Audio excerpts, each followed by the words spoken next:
If you're a medical biller who has a 9-to-5 job, but also wants to branch out a little bit, do some contract work, or open your own medical billing business, and you want to know how many clients can you handle reasonably, then make sure you keep watching to the end.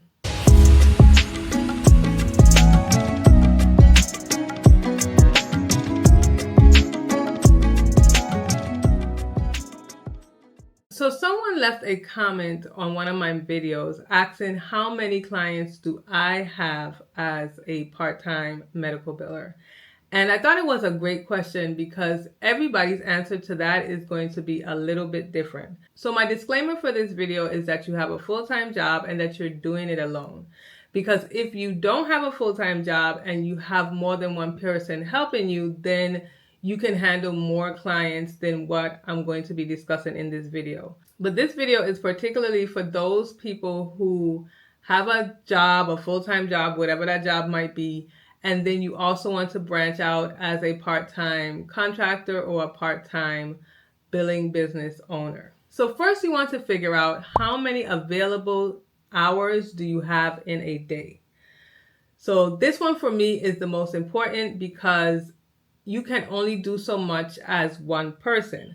So if you think you can handle 6, 7, 8, 9 clients, but it's only you, that might not be realistic. We're talking about realistically, how many clients can you handle? So first I would calculate how many hours I have in a day or in a week that I plan on working on my contract job or my billing business. Of course, we have 24 hours in a day, but we have to factor in sleep. We have to factor in our 9-to-5 job. So you need to calculate how many hours you have each day and add them up for the week or for the month. I would say for the week because I wouldn't want my client to be waiting like the whole month to have certain claims sent out, patient statements sent out. I usually do mine per month. The second thing is to determine how much you want to make, because that is also important and it is kind of a motivating factor. Why you may be even branching out is to get more money, and you might want to figure out how much you want to make. That will also determine how many clients you can handle, because you might decide, well, I'm going to hustle really hard and work a lot because I want to make this certain amount of money, or maybe you might have a goal to meet. So determining how much money you want to make as well is important, but I think the most important thing is to determine how much available time you have to be able to do the billing. Then you will want to decide on how big each client is going to be.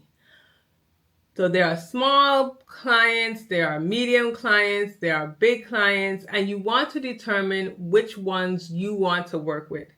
Now, you might decide to work with one big client that has several providers. So with that big client, you can maybe kill 2 birds with 1 stone by charging a good bit of money and also using all the available time that you have to bill for this specific client.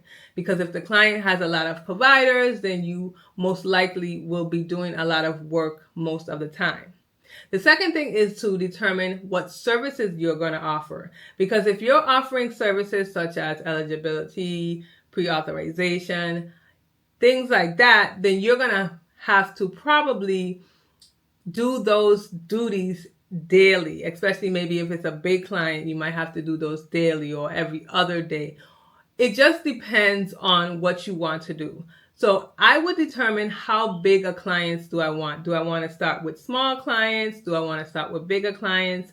If I can recommend anything, I would always say to start with a small client just to kind of figure out how everything will go, to get accustomed to it and used to billing for someone.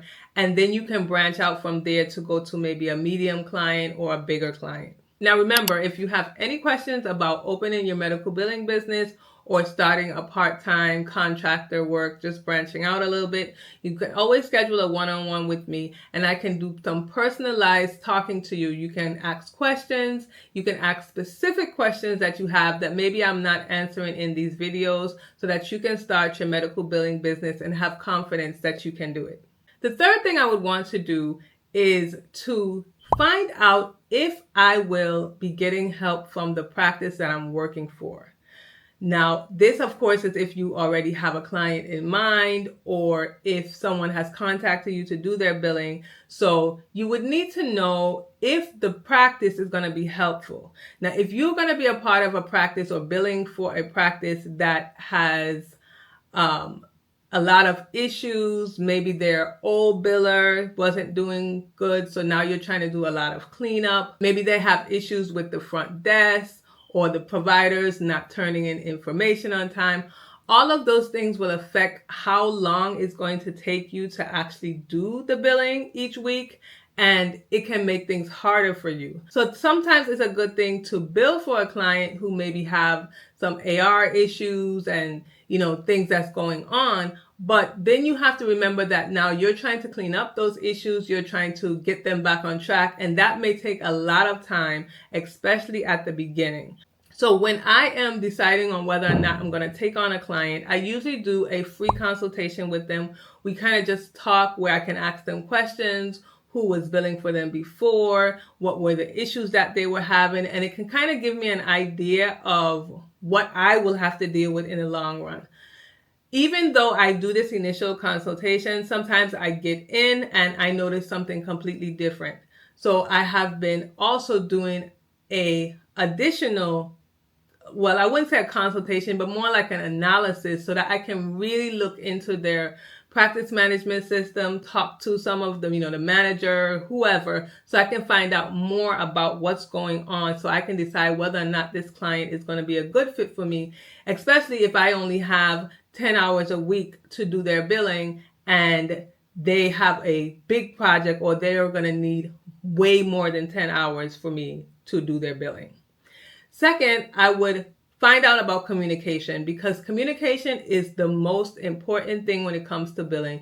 You should be able to communicate with the practice, with the providers very easily. If you realize that you have to email or call or go into the office very often because maybe they're not answering you, they're not sending you what you need, all of that is going to affect your billing. So I would make sure that the communication lines are well and good and that I know what issues I'm getting myself into and if I'm going to have time to figure those things out.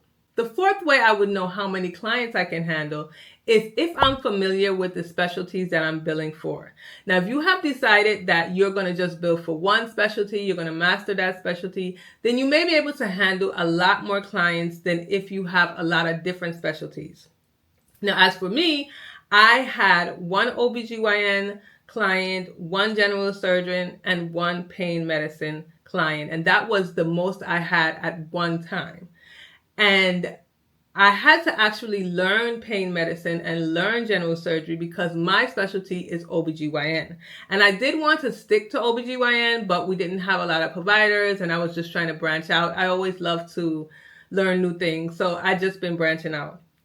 But I probably could have taken on more clients if maybe all of them were OBGYN clients because I would be more familiar with it. I love this specialty and I already know a lot of what needs to be, known as far as billing.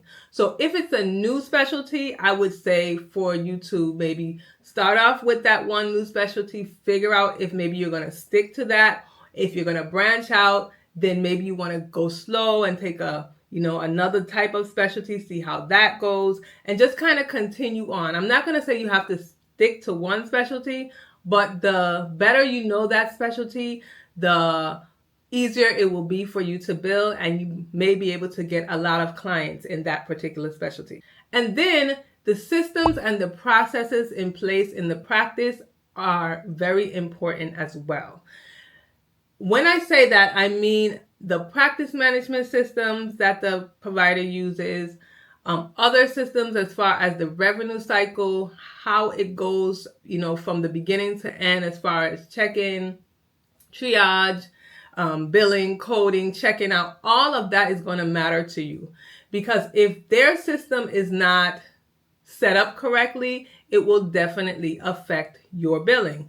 So for example, if they don't really have anybody collecting at the front desk, let's say that the provider is the one who collects the money, and sometimes he puts the money in and sometimes he doesn't, that can definitely affect your billing, because if he doesn't put in, let's say, the payment that the patient made that day until 2 weeks later, then that will affect if you need to send out patient statements or not, and you're going to have to be calling in trying to figure out, and it's just going to make your job a little bit more hectic.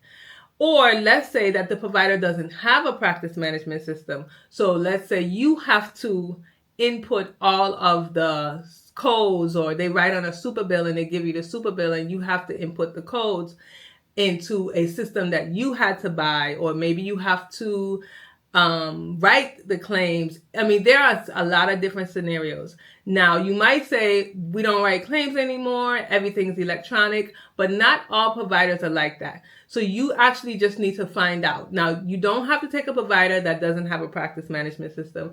You don't have to take a provider that, maybe don't even have a EMR, they only use paper charts. That's up to you, but you need to decide whether or not you want to do this, because it's going to affect how long it takes you to do your billing. So if you like this video, then you'll love this video. And it's talking about 4 questions that you need to ask yourself to see if you're even ready to start your medical billing business from home. I'll see you in my next video.